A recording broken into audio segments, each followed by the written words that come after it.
I'm starting now. Okay. Okay. Can you hear me now? The world missed out on the Totinos rant. That's no, okay. Jamie, they didn't miss out on shit. Ask yourself the big question. When you go to the store and you're like, you know what I'd like to have? I'd like to have a delicious snack that can only come in 2 temperatures, molten and burning the inside of your mouth, and kind of room temperature. And you know what that snack is, Jamie? It's the Totinos pizza roll. And I know what you're thinking. Totinos pizza roll. Right, and I know what you're thinking, but Brandon, what if, like, I don't have big Totinos money and I want that knockoff generic, like, Target brand pizza roll? They don't have them. They don't exist. Big Totinos shuts them down. It's only Totinos? It's only Totinos. It's Totinos or go get a fucking bagel bite, you goddamn mo. Like, you and I both know, ain't nobody fucking getting excited about bagel bites. Like, you can say it. Like, the slogan's great. I get it. Pizza in the morning, pizza in the evening, pizza at supper time, because pizza's on a bagel and you can have pizza anytime. And that's great. It's catchy as fuck. But what it doesn't do is deliver little bites of disappointing microwave pizza that almost act as a savory gusher. Because I know what you're thinking, Jamie. Boy, these fruit snacks are odd. It's weird to have this gelatinous goo shooting in my mouth like some sort of satisfying load. Boy, howdy, I wish it tasted like Chef Boyardee. Hey, Jamie, fast fact. Have you ever wanted to know what it tastes like to blow Chef Boyardee? Totinos knows. Totinos knows. I think... Oh, shoot. I'm messing with stuff. What are you playing with now? I don't... I've seen the Saturday Night Live sketches where they talk about, like, Totinos pizza rolls. Is that an actual company? Is the age gap between you and I that big that in college you did not enjoy the Totino pizza roll? I believe it might be a demographic gap. Oh, this is a culture thing. Yes. Totino's Totino pizza rolls were not a thing. Gotcha. Okay. So, all right. This makes sense. Jamie enjoys a higher quality of snack, which makes a lot of sense because he is not a goddamn raccoon like I am. See, your old pal Trash Panda over here understands that sometimes when you get home from school, you need yourself a snack. Now, initially, to build this Adonis of a frame that you see before you, when you're 13 and you're like, well, I'd like to have something, there used to be the little Mama Celeste pizza for one. Yeah, we had those. Right, so you had those, right? And they had that little delicious crisping ring on the bottom of it. It never really quite worked, but like kind of worked, and it always felt like fucking weird science to me. Like it didn't make any real sense to me. Yeah. I'm sure somebody could explain it to me. I'm sure it has something to do with the surface of the actual thing, not the actual color of it, and it not sticking and then inverted and causing sort of, cooking along the bottom of it because it conducts heat or something like that, probably. Who the fuck knows? Anyway, so the bagel bite was then the successor to the pizza for one, because then you ended up getting little itty-bitty mini bagels. Yes. That were cut in half. Yes. And then the bagel bite came in basically like you could cook bagel bites, you could microwave them, which is the common thing. And if you microwave them, basically they would either be like slightly undercooked and a little doughy, but then you knew that you didn't have a hockey puck, because if you overcook those bagel bites, same crisping system on the bottom, you basically ended up with like just croutons, like big fuck round croutons with some like shitty pizza topping on top, right? Yeah, so we had the little Celeste pizza, we had the bagel pizza. Right. Now, there once came from a land far, far away the Hot Pocket. And the Hot Pocket then gave us like basically a calzone, but more portable. Right. Like, and introduced the idea of, hey friend, have you ever burned your mouth on a Pop-Tart fresh out of the toaster. Would you like to do that with some pizza? Would you like to do that with some pizza? We never made it to the hot pocket era. I don't know if it was a thing that, I don't know. For whatever reason, the hot pockets were not in our cupboard. We had like rice cakes and the Celeste pizzas and because your parents cared about you. That's why. Now, old latchkey trash panda over here definitely did not have a parental unit that cared, because by this point mom was long gone and I was definitely fending for myself. Oh no. Yeah, get ready for sad short story corner with your old pal Brandon. Now, in turn, many a dinner was a hot pocket, right? Oh shit. Now, they came in many a flavor. You got your ham and cheese, your pepperoni pizza, your steak and cheese. There's a lot of cheese. These sound amazing. And they're not, okay, let's be clear. They taste fine for what they are. Yeah. Very similar to, like, you don't go to, you don't go to Burger King for a really good burger. No. You know what you're getting. You're getting Burger King. Yeah. You're not confused about it. You're not mad about it, per se. You're making a choice and you're going, this is what I will decide to eat today. Cool, fine. The Hot Pocket is very much similar in that sense. Now, when that technology hit, basically all us latchkey kids were gathering together and watching commercials of parents who cared about their children, who had like garage bands. And normally you'd make like the Velveeta like chili dip. Yeah. You get the Hormel chili. Yeah. Velveeta cheese. You pour it together, and then you get the chips and everything else like that. Yeah. And it's like the Wisconsin mom, and she's like, "Oh yeah, you guys want some cheese dip?" And you're like, "Yeah, mom. We're gonna write the next big thing. Yeah, this song's gonna totally take down the Bush regime." So like, and you're eating your chili dip, and you're trying to write punk rock music, because that's what you do when you're a sad white kid. Now. When you don't really hold on. We have to go back to that. No, we don't. Yeah, we do. I covered it. No, the band. What is the question? The band. What happened to band? What happened to the band, Brandon Chalmers? What happened to the band? What? It never even got a name, Jamie. It never got off the ground. Because what you had was one kid who was playing bass, a guy who kind of played guitar. We could never find a drummer because nobody had the money for it, and none of us had garages. Oh, yeah. The drum kit was always the issue, and reasonably, you can't do punk rock with an acoustic guitar. So then you start doing you soften, and you're like, well, maybe this song won't take everything down, but maybe I can do the next acoustic Ben Folds. And then you start getting way into Dave Matthews, and then you start playing Wonderwall together, and then you and another friend decided that you're both going to get acoustic guitars. You're going to go do just a bunch of Hootie and the Blowfish covers. Oh, Jesus. And then you end up in a band in high school, and then end up cutting a demo tape, but then you get kicked out of the band. Wait, you cut a demo tape? You cut a demo tape? No. I wrote the music that then went on the demo tape that I didn't get a chance to actually perform. What the fuck? You Brian Wilson did, and the Beach Boys kicked you out? Aggressively over a girl, and because of someone So, yeah. I don't trust that motherfucker now. I mean, I shouldn't have trust. Why did you trust him for this long? Why did I? Because that's the way this worked. We're all high school friends and everything else like that. Look. On the plus side, it was one of my first bunch of people get out of the truck to come confront me about bad shit. I immediately ignored everybody who's mouthing off with me and pick a fight with the biggest guy. Without question. No question. Just immediately just start pushing at him. I mean, look, y'all want to go? I'm going to knock you the fuck out first, and then I'll decide what I do with the rest of you. It sounds like somebody hasn't gone much beyond high school. So I'm just saying, if you didn't trust him, then why did you trust him? And why didn't you warn me? He kicked you out of that band over a motherfucker. Now, in all fairness, I don't believe actually he kicked me out of the band. I think that was a group decision because I somehow did him dirty. This is high school drum. Also, it turns out you don't need a drum kit to make a drum. All you need is a oil barrel or a barrel and a baseball bat, and you just hit it.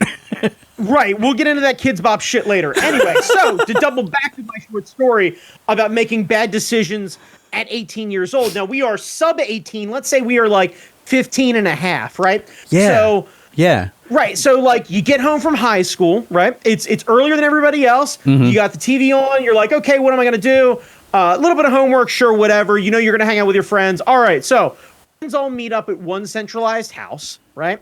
And you're all kind of doing the same thing. You're all just kind of fucking off and joking around and playing video games and doing the shit that you do when you're a kid in the suburbs, right? No real concerns about the world or anything else like that. Yeah. I give the sad short story time and everything else like that, but let's not pretend that I never had to go without as far as the like roof over my head, food in the fridge or whatever it is. Like I cannot pretend that like I had it rough in that sense.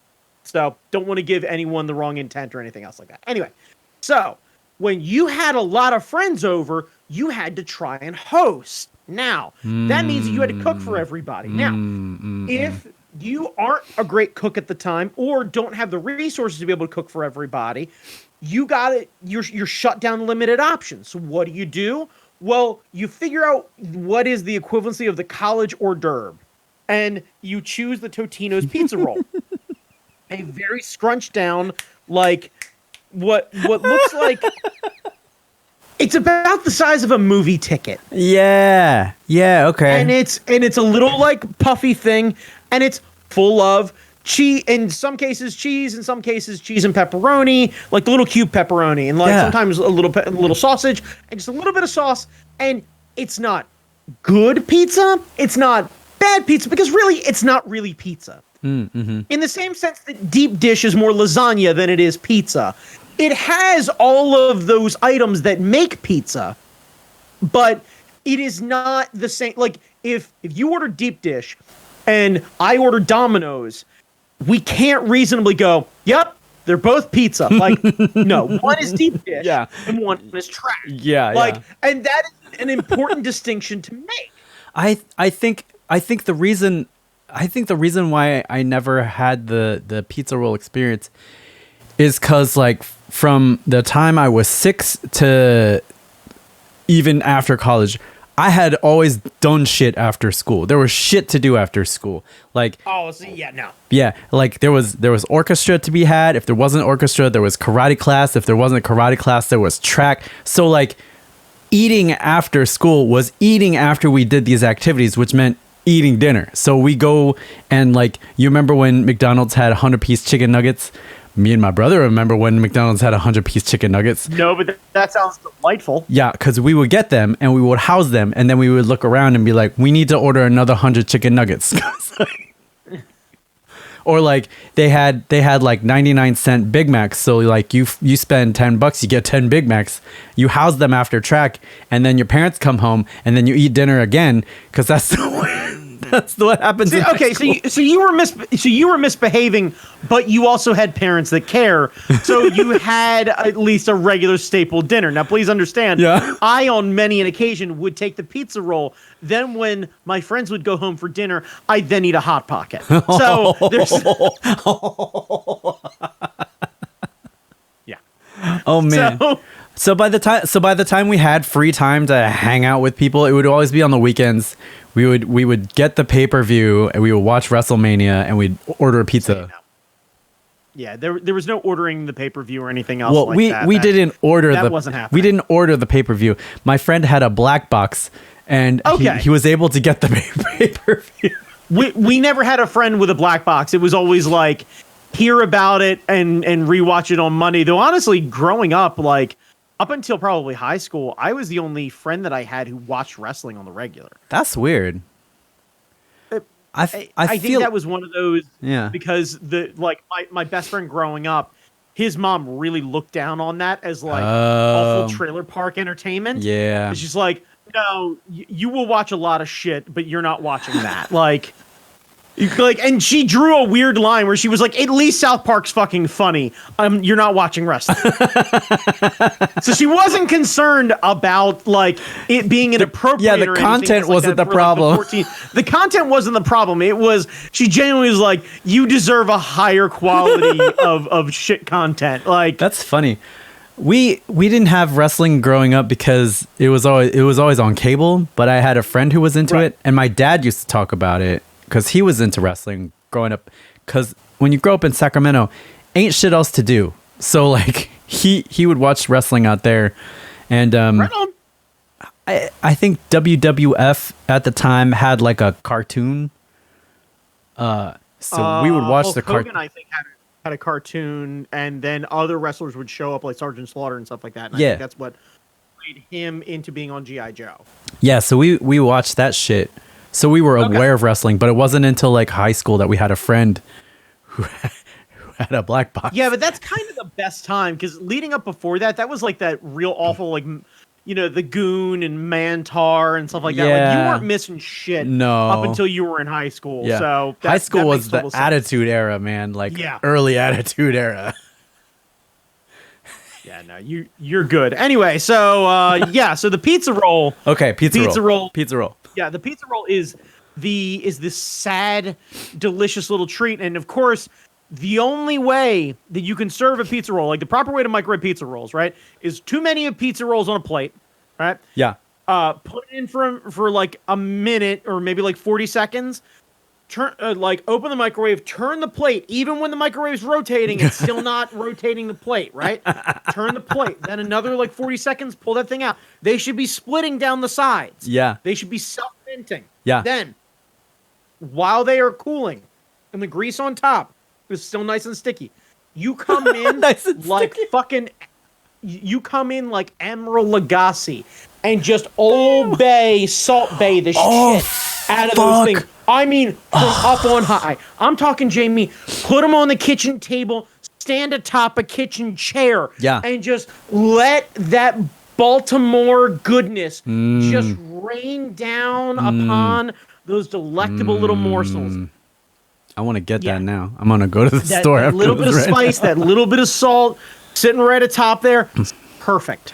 I feel like a traitor to my state because I grew up in Maryland, but I feel like Rockville isn't real Maryland because we don't have Old Bay here. I didn't have Old Bay. You do. You just weren't part of that. And in all fairness, that's because Rockville's better than the rest of us. I never had like Old Bay until I got into college. And someone said, like, we're having a crab feast. And I was like, what the fuck is a crab feast? And he looked at me like, you're from Maryland and you don't know what a crab feast is. I'm like, I don't know. Yeah, I think that's more your household than anything else. If the trade-off is, Jamie, that you didn't know about crab feast, but that you didn't have to have the saddest party for one, I think you won. I genuinely do. Like, nothing around it. Yeah, you're like, hey, I had two parents that really loved me, and then we went to class, and then I misbehaved with McDonald's, but like we still had a loving like family dinner every night. Maybe it wasn't quite the like, hey, everybody sit around the table, but like there was always a meal, and there was always a bit of together time. Nope. Yeah. Oh man. Nope. Nope. Oh man. Nope. Nope. Nope. You should have come over. Yeah. I was already wearing out my welcome with the friends that I did have who were within walking distance for many a dinner, where I think the parents just felt bad. They were like, all right, boys, we're going to have dinner. All right, Brandon, you going to head home? Yeah, I guess. Okay, that's fine. Brandon, what are you having for dinner? I don't know. I'll figure something out. Go get a plate. Pull up a chair. We got plenty extra. Oh, Thank you. man. Oh, yeah. Yeah. Hooray. Hooray. Yeah. Fuck. Yep. So anyway, pizza rolls. It's what's Yes, for a pizza dinner. roll. It is what's for dinner. It's what's for snack. It is a terrible idea. I forgot even how we got here on the pizza roll talk. Yeah, I'm gonna start it.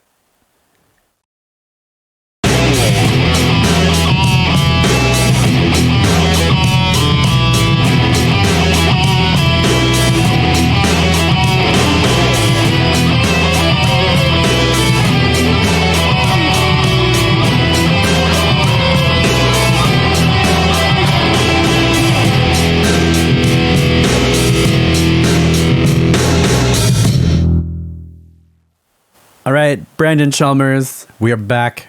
Tell the fine people listening to us in their ear holes or watching us on the YouTubes what the fuck this is all about.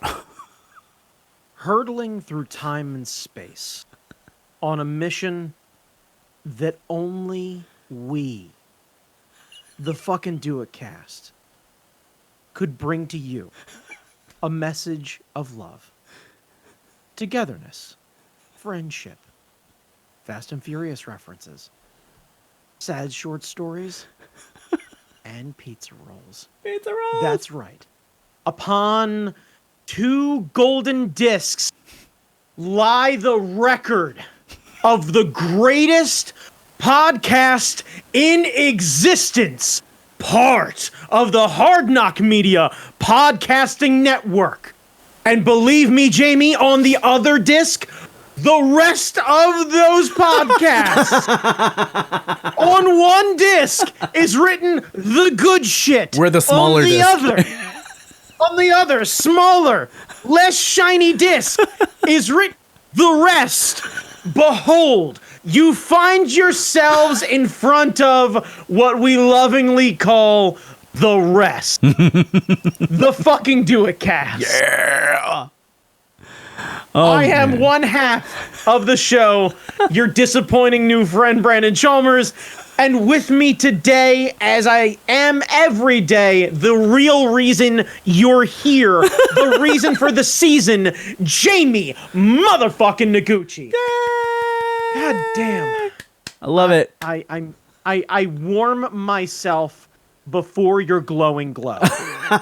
It's because this light is warmer than this light, so it makes it look like it's warm. You resonate just a light of just goodness.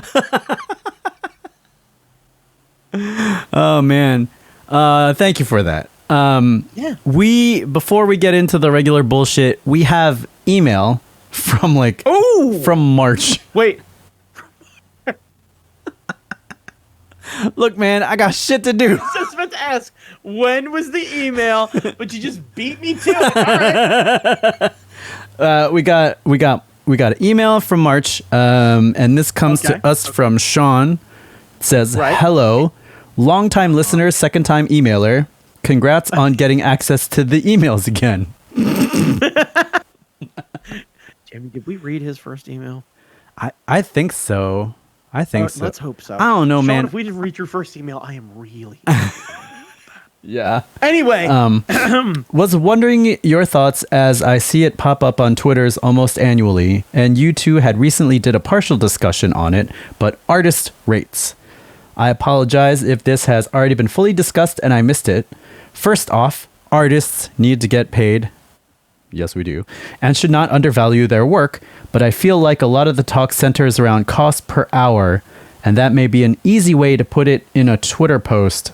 I wonder if it hurts the artists that work quickly. I think of the tale of the locksmith that was more appreciated and given praise when they were first starting and took a lot of effort on a lock job, but that diminished when their skills improved and the job went quicker. It was just viewed now as a simple and easy job, not acknowledging the skill that made it simple.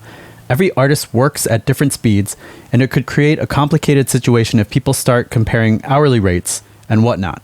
Or maybe I'm making it more complicated. I don't know. Thank you, Sean. I definitely have opinions. Brandon, you were going to hop in. I was, because I want to ask Jamie before you kind of put your 2 cents out there.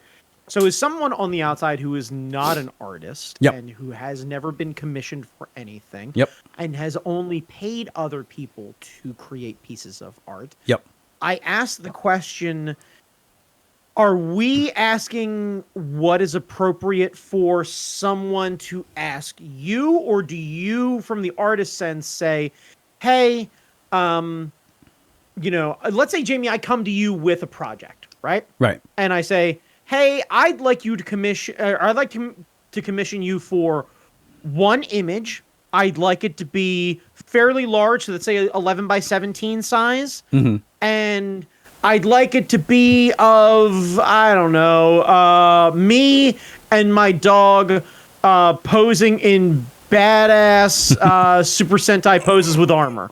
Yeah. Right, yeah, like wild shit in the background, like dealer's choice about what suit we're in or whatever it is, but like a bit of like in your wheelhouse, not unreasonable, full color, like a color thing, and then like reasonable size. So this way we're not saying like little itty bitty shit.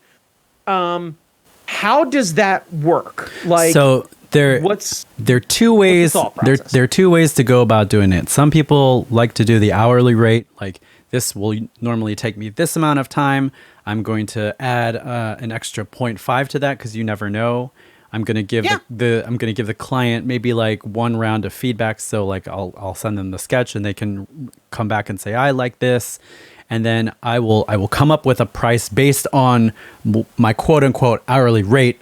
And the way I work out my hourly rate, there are 200,000 working hours. No, 20,000. That's what it is. There's 20,000 working hours in a year.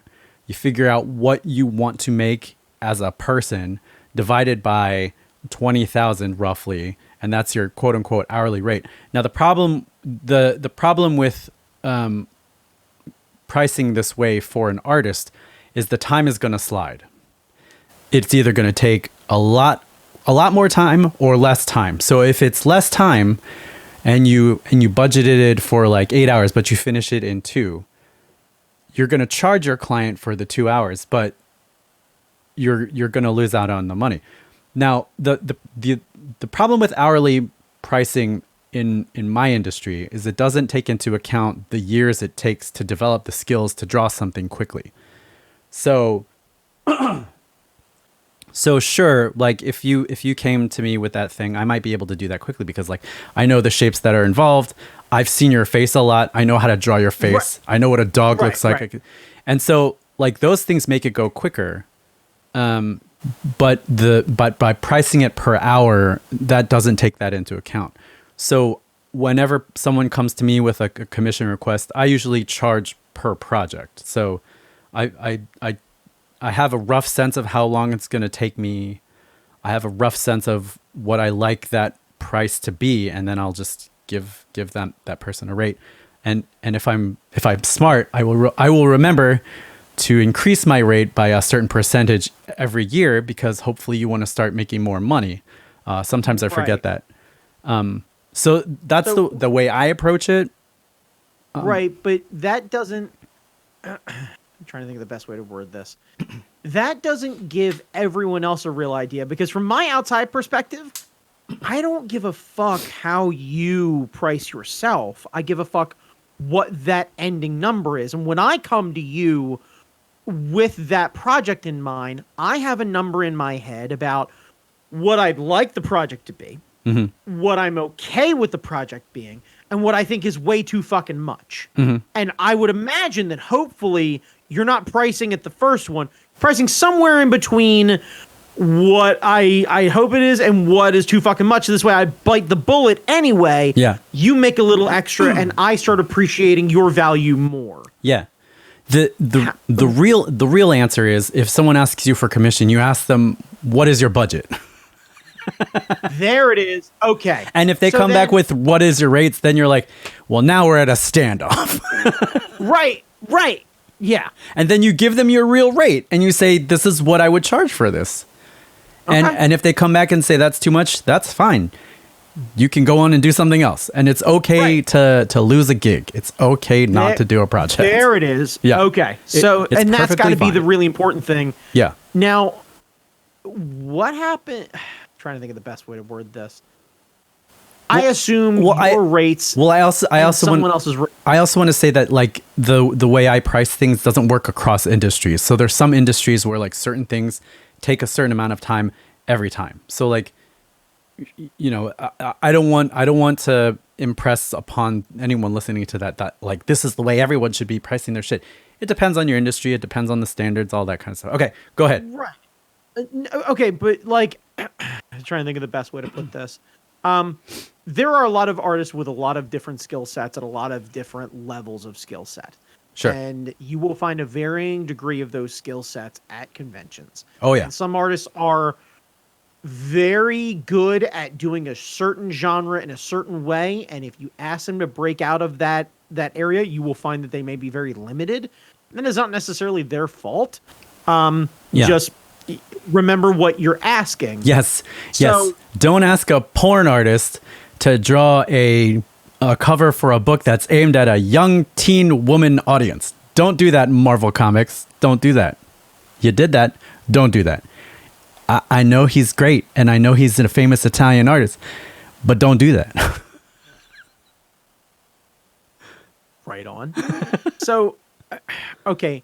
So then, what is the thought? Like, where should I be, like, as a fan coming in? Because I think the worst thing I can do is come in with a number that is way too low. How the fuck do I just bite that? Is it one of those things where, like, I just need to retrain my brain that if, like, what happens if you ask me what the budget is, right? Yeah. And I don't want to give you an honest answer because I don't want to devalue you and I don't want to scare you off. And I definitely don't want to insult you. Mm-hmm. But I also don't want to motherfuck my budget. So this way, if I could get 2 pieces of art or something like that or what have you, I'd like to do so. Like, how does one navigate that sort of thing from like, or like, how would you like that to go? Like, I come to you, regular fan, see you at a con, really like your stuff, picked up your books, seen you at Art Fight. Like, I know of you. I follow you on Twitter or Instagram or whatever it is, and I'm a big fan of your shit, but like, I don't know you like some people know you. And I go, fuck, Jamie, I'd really love a piece of art from you. Like, what are your rates? So, whatever anyone's rates are in our community, they're too low. Even if they seem high, they're too low. They're very low. They are based on estimates from like the fucking 70s, and shit has increased since then. So whatever, especially kids at the anime tables, your rates are too low. $5 for a full color marker sketch. That's too low. That's too low. And if they motherfucking everybody else? Well, yeah, it's like, I can get this full color sketch from this kid for $5. Why would I bother giving you 30? The mark. Yeah. I would just say, if you are commissioning some kid and they're charging you $5, throw them a tip. Throw them a 20. Tell them to keep the change, because $5 for what some of these kids are doing at the anime cons, their shit is good. It is amazing. They deserve to be paid. I don't know why no one is telling them that. And if you're a commissioner, be kind, educate them, say, look, this is at least $20. Give them the 20 and help them out. So if someone's coming to me and I ask their budget and it's too low, I will come back and say, well, this is what I normally charge. We can work something out if you want to do a payment, but like, I don't need the payment up front, all the way up front. Like what you're offering could be a down payment. I'll send you the sketch. I won't deliver the final thing until you're good. Right. Until you pay the rest of it or whatever it is. It's an understanding of, I get the fact that you may not have this money right now, and I get the fact that you'd like this, but I'm not going to devalue myself, and I'm not going to cut you a break just because and devalue myself. Yeah. The danger is a lot of my friends ask me for stuff, and like I always undercharge, or I do it for free. Like if it's something if it's like a silly sketch, or if it's like a Super Sentai design or something, like if Mike Dent asked me for something, I've never charged him a cent because I love him to death.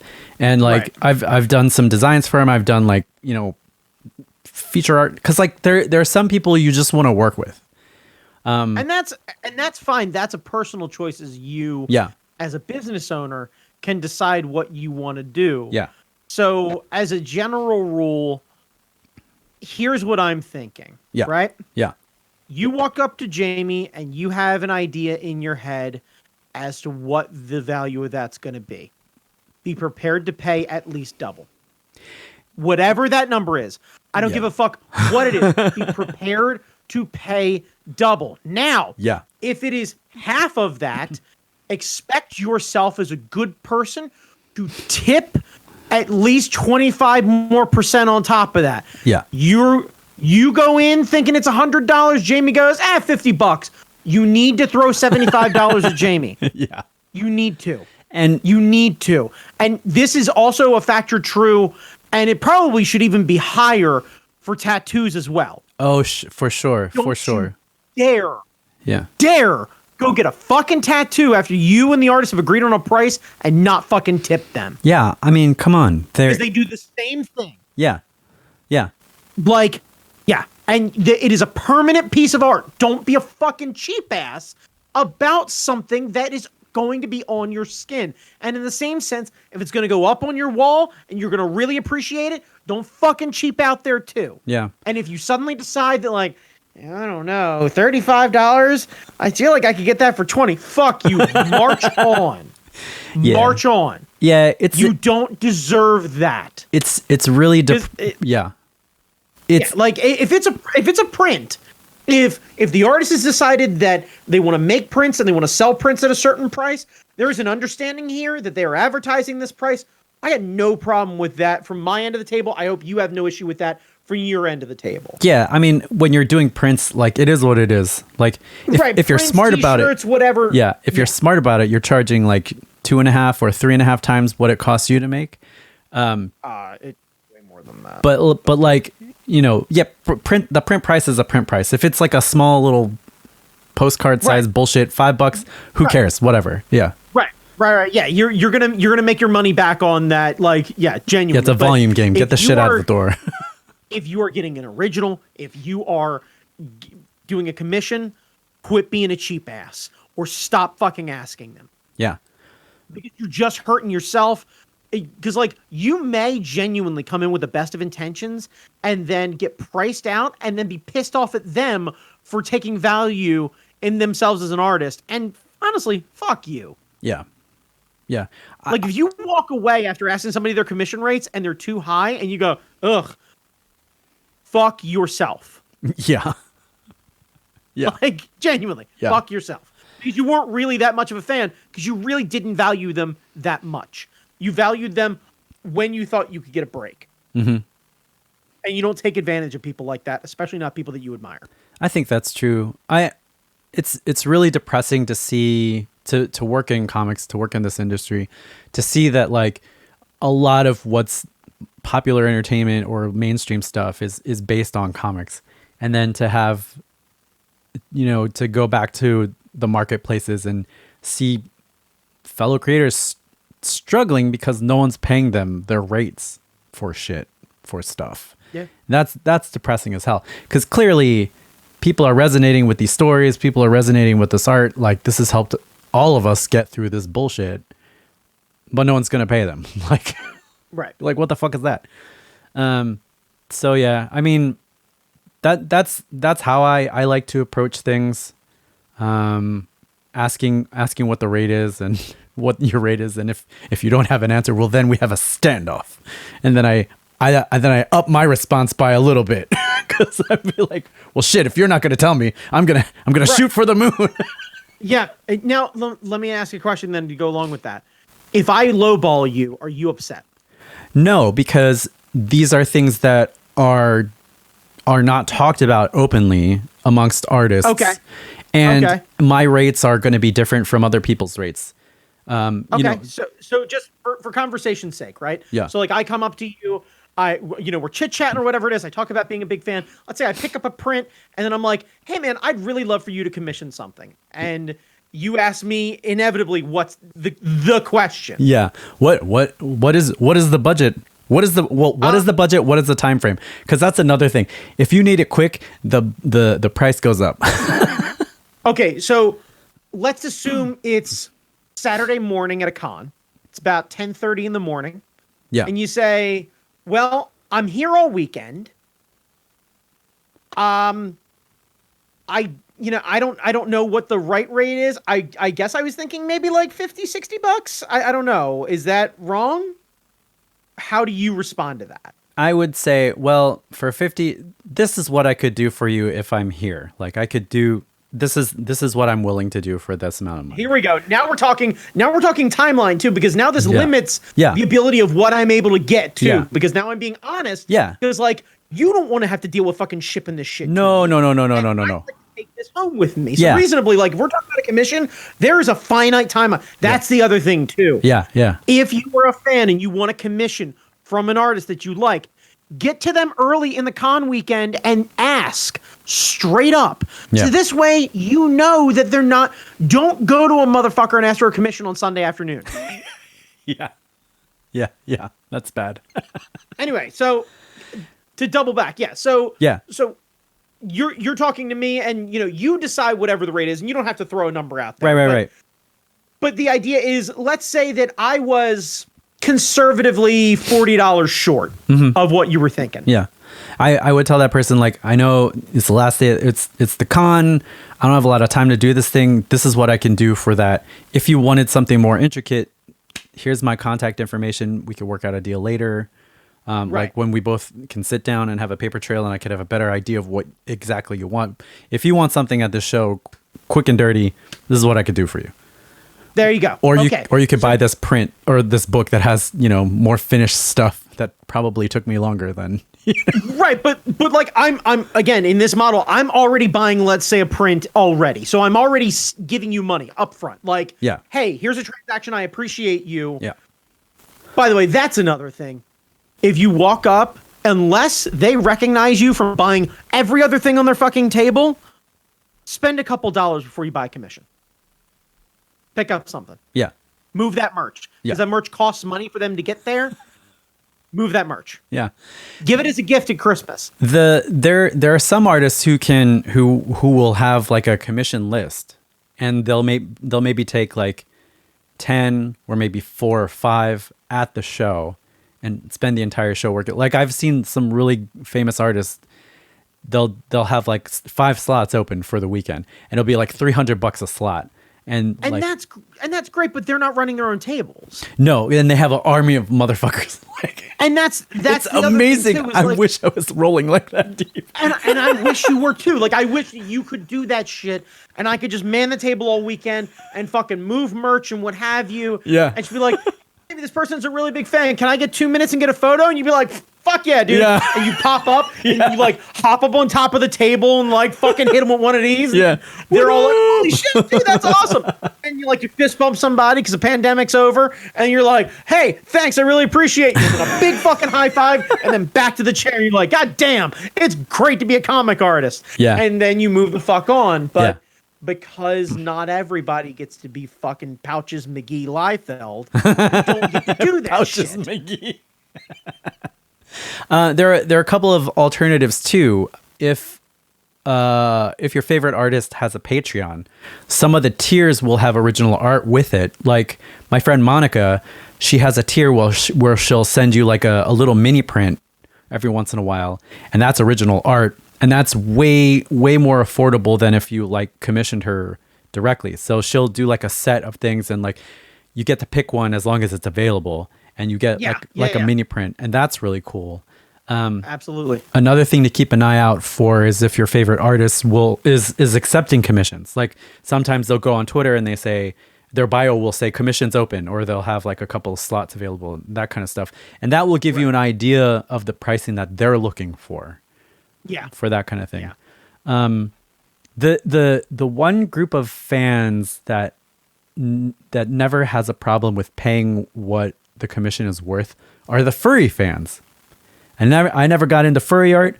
I probably should have, because I've only heard amazing stories from artists who do that. Like they have no problem commissioning. Like they have no problem with your prices. There's still time. There's still plenty of time.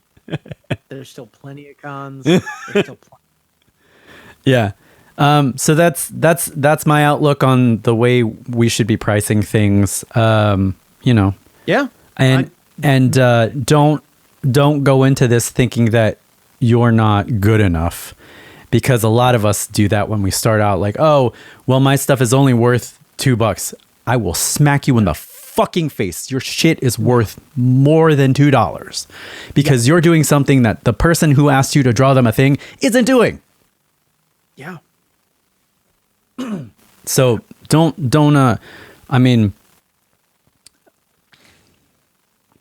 imposter syndrome is real, but don't let that prevent you from pricing things appropriately. And if you don't get a lot of commissions on a weekend, that's okay. That's okay. That's okay. Yeah, it it's not a fucking race Yeah. to get a bunch of commissions, but you should be prepared to do that dance on both sides of the table. So that's why I wanted to kind of cover it from both ends to make sure that, like, as a fan, you need to have some fucking expectations and know that the person you're across the table from, that you want them to do this work for you, you're hiring them. Yeah. If someone hired you, how would you feel? Yeah. Don't undercut them or don't ask them at all. Yeah. And the other thing is some artists will put together sketchbooks, and I can't afford to commission a lot of my favorite artists, but I can pick up their sketchbook, and I can pick up like their art book, and I can pick up like these other things with them, and they have these beautiful finished pieces, or you can see their sketches, you can get an idea of what they were thinking about when they came up with a thing. So like there are many different ways to support an artist. When it comes time to commission somebody, that you're establishing a somewhat personal relationship, and you hope it's a good one. You hope it's good. Yeah, absolutely. All right. So Jamie, what are we talking about? This was going to be a light show anyway, because we were doing the email. I wasn't sure how long the email was going to take, but I left it open. So Brandon, what have you been geeking on?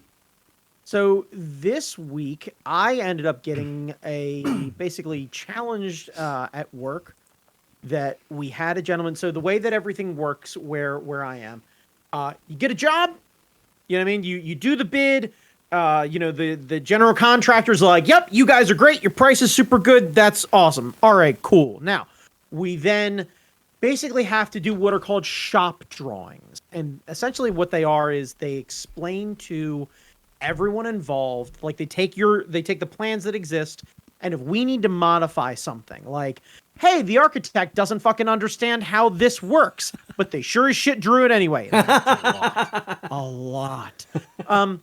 You guys have to then change the way it looks and really point it out and mark it on like the diagram of like, hey, okay, this is here and this is here and this is here and this is here, and like, the deck is here where the roof starts, and it's the metal that everything sits on top of, and then how do you assemble everything to the point where you get to the stuff that like the air conditioning units sit on, you walk on and you see when you drive by a building and what have you. Like, okay, cool. So like you got to put all that stuff together. All that stuff happens in AutoCAD. Yes. So what ended up happening is we had a gentleman who was taking care of this. He's decided to move on to greener pastures and shut down his business. Oh. Not a bad thing. No. He decided to go work for a much larger company. Yeah. And was like, you know what? I'm done doing the freelance thing. I am folding up my business. So we've had a lot of trouble finding someone to end up doing this job. So they ended up biting the bullet. And at least in the meantime, you boys learning AutoCAD. Hell yeah. But doing it on like a crash course kind of style. Oh yeah, so like, best way to learn 3D. Just get in there. Right. No, well, hang on a second. Now here's the thing. Not 3D. AutoCAD has a 2D version called LT. All of the functionality just only working in a 2D format. So okay. In theory, if I learn how to operate and function and create all the lines and points and navigation and everything else like that, moving to a 3D structure is very similar. Yep. But in the industry that I'm at, there's no reason for us to do 3D. Ah, cool. Like it's not necessary at all. Because like you can do a diagram of a building or whatever it is in 2D. Like that's what architectural drawings are. So like it makes sense. So I ended up getting like the old computer that they had for it. That's like some sort of ridiculous fucking like custom built workhorse. Yeah. Yeah.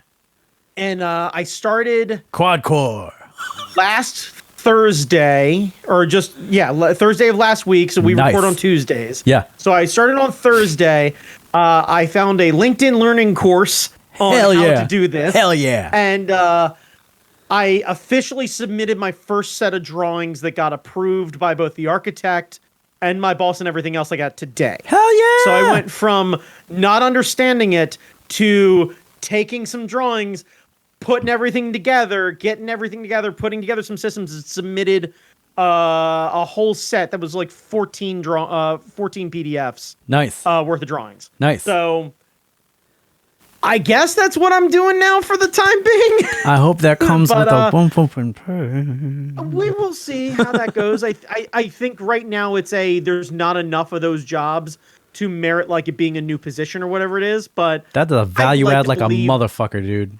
yeah, I'd like to believe at the least I'm on everyone's good list because Yeah. I literally had a very okay. So I will not mention the company that I work for. I will not dig into a whole lot of things, but there was a really great story. So as a joke, my boss was like, "Hey, so by the way, once you figure out how to start drawing everything in there, I need you to draw a real big dick, and then I need you to put it in one of the owner's offices." He's like, I mean, and by the way, he's not picky about the dick. So like, you can draw like a big one and a small one. Like he's equal opportunity for whatever that. Like he just loves dick. And I'm like, yeah, okay, get it. Yeah, okay, construction guys. So as a joke, I then, as like one of the first things I tried to draw, like just nothing else on the screen was just a big old dick. Here's a phallus. Right, and literally like. Printed it in PDF and forwarded it over to my boss, and I was like, "Hey, what do you think?" And he calls me, and he's like, "I'd like to start by saying that's a great penis." And I was like, "Let me stop you right there." I was like, "I'd like you to start every conversation with me with, I'd like to start by saying that's a great penis," because it's a really great icebreaker.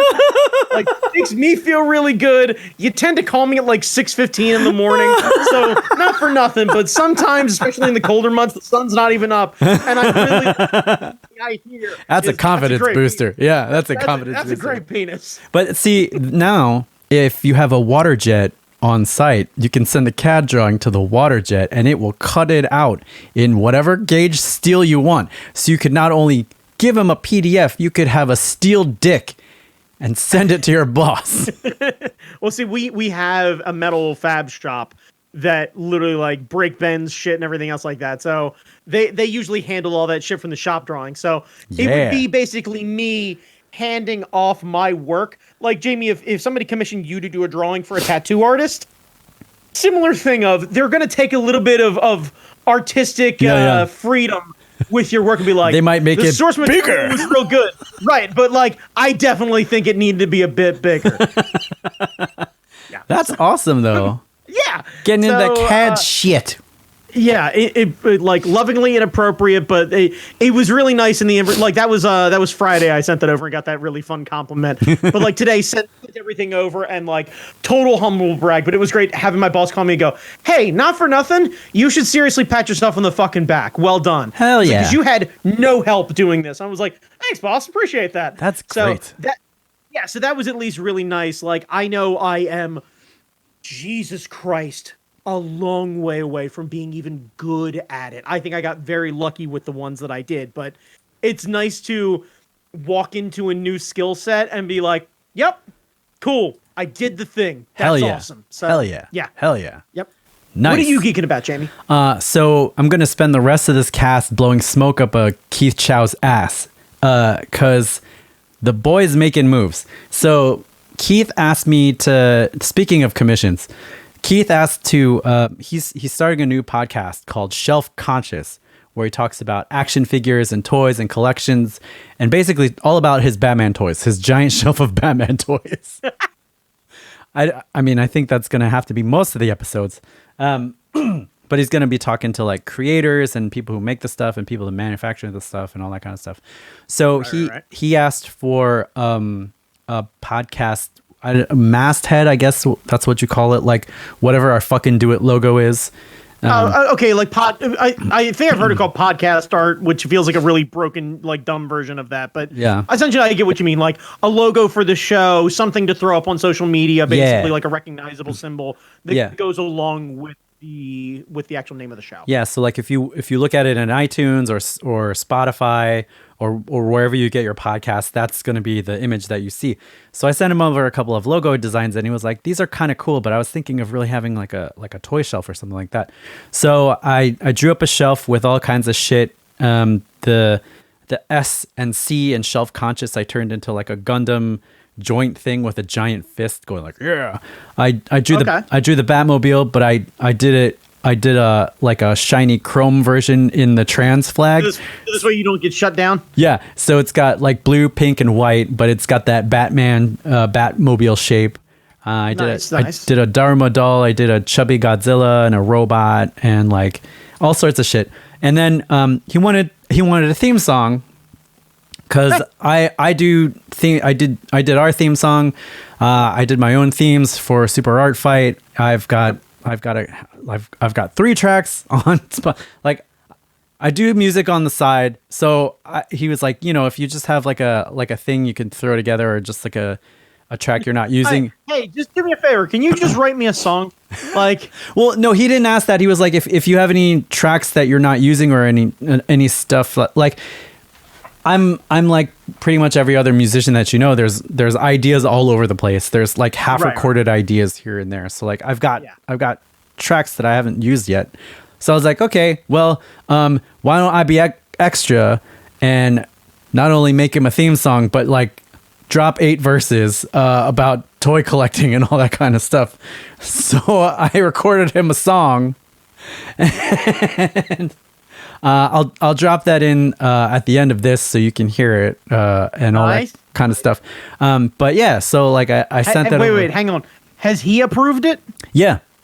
He even just making sure you weren't dropping the song before you actually clear it with the boss. No, me dropping the thing. Well, I'm just gonna drop the track. But he recorded a teaser podcast with the track as the intro, and I was like, holy shit, because I sent it to him. I didn't get a response back, and then all of a sudden, it started showing up on social media, and he recorded a thing. I guess he liked it, or I guess it's one of those things. Well, he sent this, so I'm gonna use it.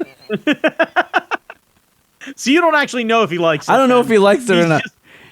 He's got it, and he's gonna use it because I guess he just goes, well, I guess it's fucking better than nothing. Yeah, it's better than dead air. It's better than like beep. Welcome to Self Conscious. I'm Keith Chow and blah blah blah.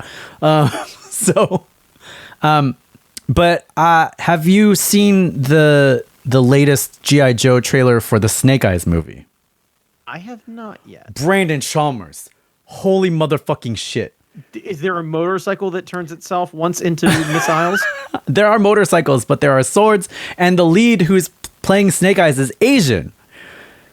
So Snake Eyes is not Asian. And I don't know if you didn't know this, but like Snake Eyes.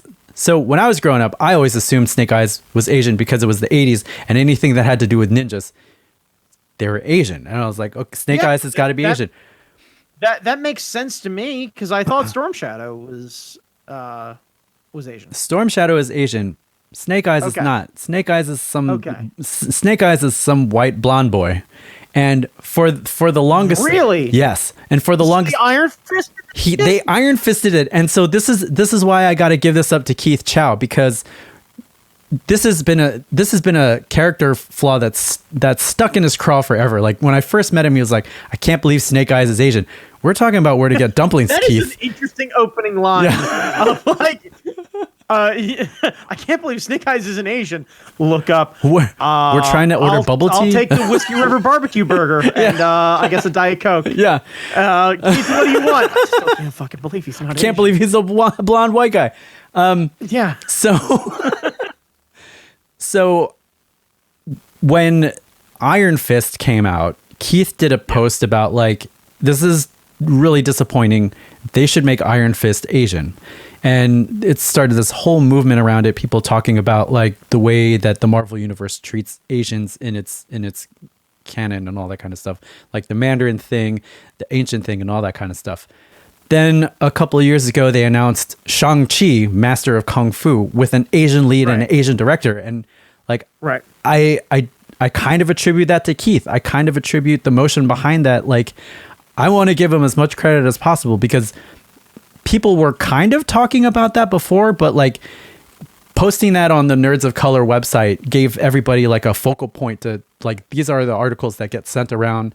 This is a platform that we can use to get these ideas out there. Keith got a lot of interviews because of that post. He did a whole panel about representation at San Diego Comic-Con. So like, I kind of feel like Keith helped push that along. So seeing Snake Eyes as an Asian actor, an Asian lead, I feel like this is another thing that Keith Chow helped usher along and push into the forefront. Let me ask a very important question. Yeah. Has he gotten an interview with the person playing Snake Eyes? Yeah. It was the first thing out of his mouth. You should probably thank me. It should have been. It should have been. It should have been. It should have been, because Keith Chow has that power. Like, he's got that pull. he's got that pull. I feel like he's got that pull. Brandon Chalmers, we are in the presence of greatness. We are part of the network. Hang on. So is this supposed to be the same one that were in the other G.I. Joe movies? Or we don't know yet. I don't know, because I think this is like an origin story kind of thing. Right, but in theory, then it's the same person, right? Like, because if that's an origin story, then later on we would end up having the other ones, which means, in theory, that's the person who was standing awkwardly in Bruce Willis's kitchen in that second G.I. Joe movie. And if that's the case, that's my favorite Joe. Yeah. Like, that's my favorite Joe. I think one of them is on Netflix right now. Sure. Which is the one with the probably the second one. Which is the one with the robot suits? That's the second one? The second one, I think. Oh, okay. So that is the one where the motorcycle what turned into a missile. Yeah. I'm pretty sure that's the second one. And The Rock is wasn't that the one where like Dwayne? Yeah, but like Dwayne shows up for like a hot cup of coffee in the beginning. Yeah. Like he basically pulls a Scorpion King with that shit. I'm here. Pay me. Like, yeah. Do you want? How long do you want The Rock? Do you want The Rock for like the full experience, or do you want the Scorpion King rate? Like, I need to know what I'm doing here. Yeah. So I feel like Keith helped usher this new era of people giving a shit about Asian Americans in Hollywood. I don't want to say single-handedly, but I kind of feel like he was one of the people on the forefront pushing this out there, yelling the loudest and getting noticed. And that's the thing, because people can yell and not get noticed. And Keith, he has a way of getting people to notice. So like when he says he's going to drop a new podcast about toys, SH Figure Arts better get ready to send him some shit, because like That's what I'm saying. yeah, Right. yeah, Yeah. people better be on notice. Keith knows how to make moves and shit. Exactly. And he knows an audience to get behind, and he knows when he's got something really great, and he definitely knows how to really support everything and like really get some great interviews and some great features and great merch for the podcast and everything else like that. Yeah. And it brings me to a very interesting question: where the fuck is our stuff?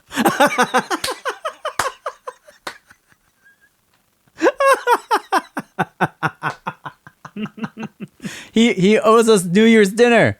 He owes us New Year's dinner. Let's be clear. He owes us fucking nothing. But I will absolutely shout, where the fuck is my New Year's dinner? Where's my New Year's dinner, Keith?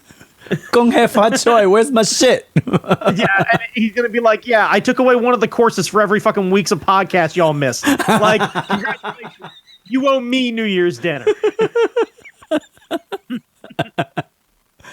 Yeah, so I'm excited. I'm excited for Keith. I implore you, as soon as we're off here, look at that trailer. It looks dope as shit. It looks great. It looks great. Yeah, I'm always behind a rad action movie, especially like honestly, the less plot, the better. Yeah, like you're talking to somebody. Dude, yeah. God damn it.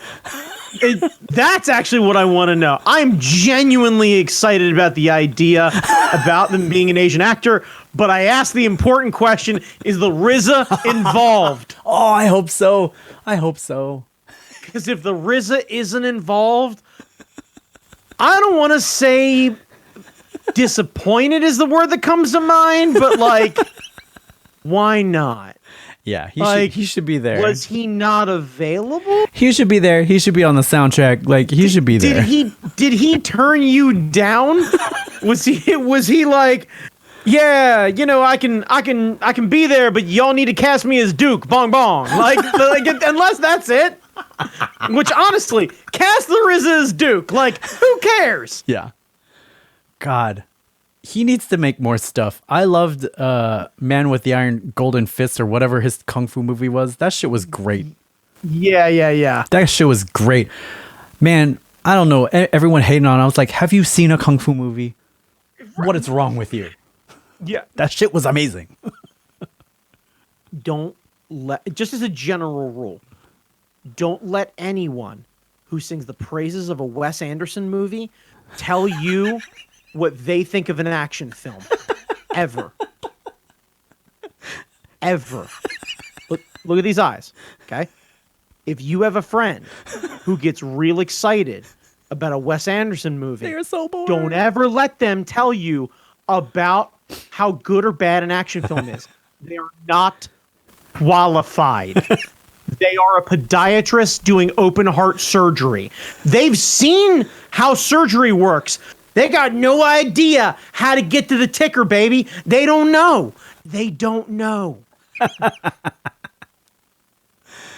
Just a bunch of fucking Owen Wilson's just running around. Oh yeah. Everything. Wow. Fuck you. Like, Fuck you. right. Yeah, Fuck like, you. right. Yeah. Unless we cast another fucking Expendables movie and we replace someone, if we replace Terry Crews, weirdly enough, with Owen Wilson, just because Terry Crews is kind of a shit at the moment, let's do that. Yeah. Oh, Terry. Let's do that.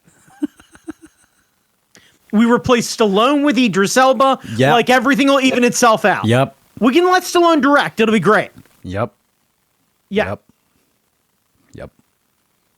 I'm super here for all of this. And put Tig Notaro in it just because.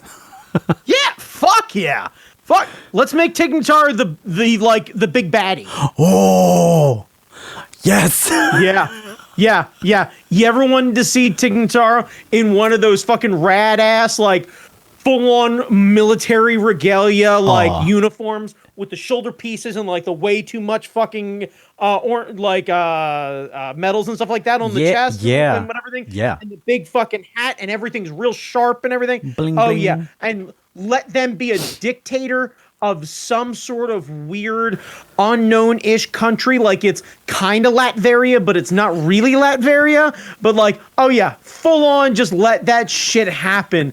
Because the idea of the ending fight between Idris Elba and Tig Notaro while Owen Wilson is running through the background with an automatic shotgun, just going, you just hear, oh yeah.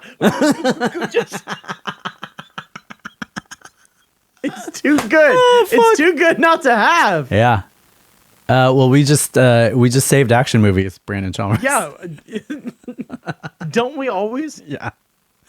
All right. Well, good luck to Keith. I'm sure it's going to be awesome. I'm excited. Congratulations, boss. Well done. And everyone keep an eye out for him because he has his hands on the pulse, fingers on the pulse.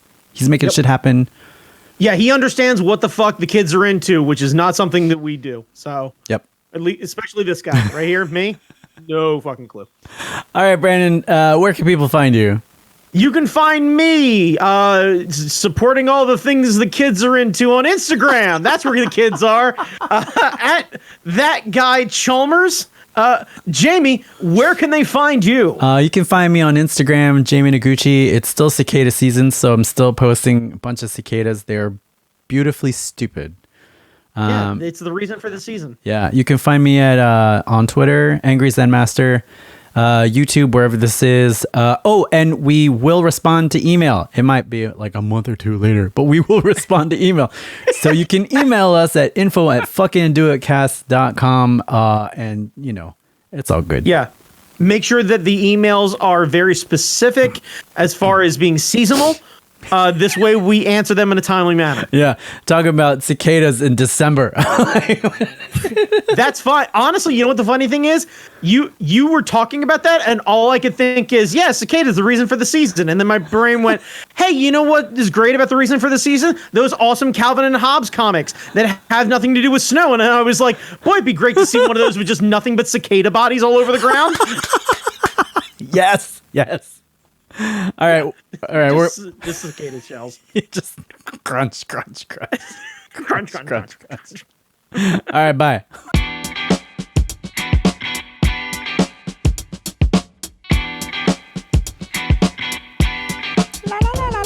This ain't just a toy story or a boring unboxing. These are the stories of action, toy glory, and word clocking. SH Figure Arts, Black Series are hot toys. And figures with transformation sequences that make noise. Check out the joints and the many points of articulation. We're celebrating the global collector nation. Sit back, relax, and get ready to rock this. Here's the Real Chow. Welcome to Shelf Conscious.